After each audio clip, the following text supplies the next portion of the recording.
KCRG TV 999 investigative team has reported about problems within the state's parole system. It's part of our ongoing investigative series we call Released Too Soon. And tonight, we're going to show you how a man pleaded guilty to vehicular homicide in the death of a 22-year-old woman. But Brian Cornwell spent less than 10 years in prison. I-9 reporter Ethan Stein joins us live in studio to explain how that happened. Beth, Jim, this is Caitlin Leakley. The man who killed her in a crash in Black Hawk County received a 32-year prison sentence. Less than 10 years later, the killer was released on parole. Leakley's mom feels like the decision took away her family's closure.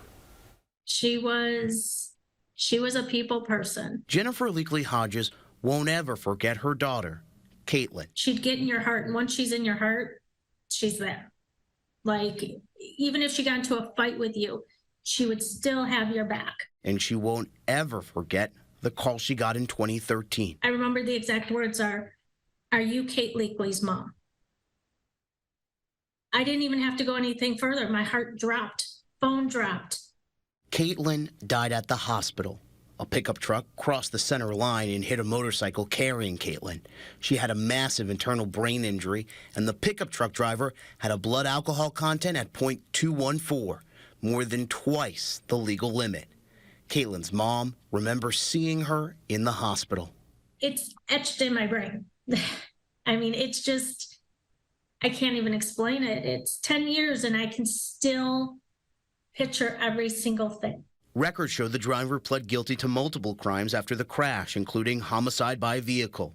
He was sentenced to 32 years in prison, but 10 years later, he was released early on parole. When somebody's life is taken, that's where the punishment needs to be the punishment. You know, you took somebody's life. The driver was able to get out because his mandatory minimum expired.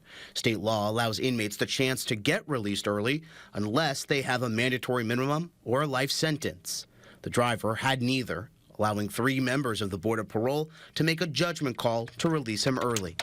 Black Hawk County attorney Brian Williams says the parole board shortening sentences is common, especially when somebody is killed in a car crash. But he says it's frustrating to explain a sentence given won't likely end up being fully served due to parole. What's the most frustrating part about this for you as a prosecutor? Explain it to victims. 100%. Explain it to victims. The indeterminate sentencing is hard. It's hard to explain to individuals as it is, right? You hear somebody gets a 10-year sentence. They don't get a 10-year sentence. Regardless the sentence, Jennifer Leakley Hodges knows nothing will bring back her daughter. Little events come up and it just floods me. And will remain scared every day. I just have to worry the fact that he's back out on the street in the same town as my other children. So now I get to worry every day that my kids are in a car and is, you know, yes, I know there's other people that are drinking and driving out there too, but he's the one that's already killed one of my kids.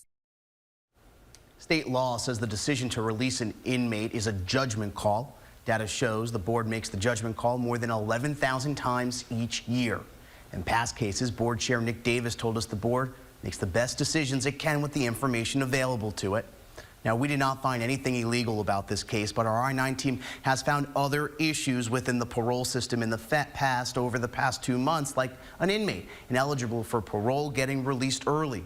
A former Board of Parole member told us about hundreds of illegal decisions occurred. She also believed board members didn't read cases because decisions were made in seconds. We also found emails showing parole officers concerned with decisions from the Board of Parole. Our I-9 team also found an inmate violating conditions of his parole multiple times before causing a deadly car crash. You can read and watch those stories on our YouTube page or online. In studio, Ethan Stein, KCRG TV 9 News. All right.